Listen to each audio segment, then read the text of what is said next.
Hello and welcome to my tutorial of a math website that I like to use, and it is called IXL.com. You just go right here to IXL.com, and usually you can log in with a login and a password. This tool has many things to use. I would like to first go over some of the learning aspects of it. For example, you can go to the learning part of it and actually click on Common Core.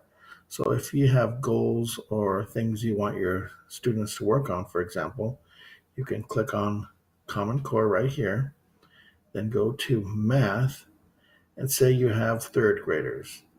Then from there, you can go to all the Common Core requirements that they have. Now, here are some of the questions that they would have. For example, you would click on that, and the student would also click on it also, and say they have a problem where they need to count equal groups. They would pick this question, fill in the blanks to describe the model, and so they say that there are 3 groups of dots and there are 2 dots in each group. If you submit it, it says billion.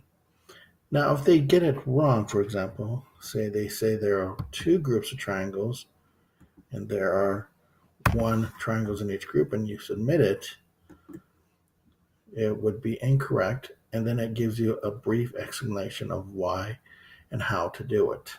As you can see, you would count the number of groups, there are 3 groups, and so on.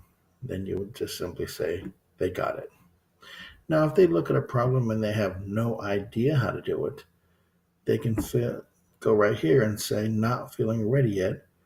This can help, so you click on here and it would bring them down to a lower level type math. Once they get to this section, it would show them this question. And they can keep drilling down until they find something that they are comfortable doing. Now, this IXL tool has many analytics. It has a diagnostic review, student action plans, and it also monitors their progress.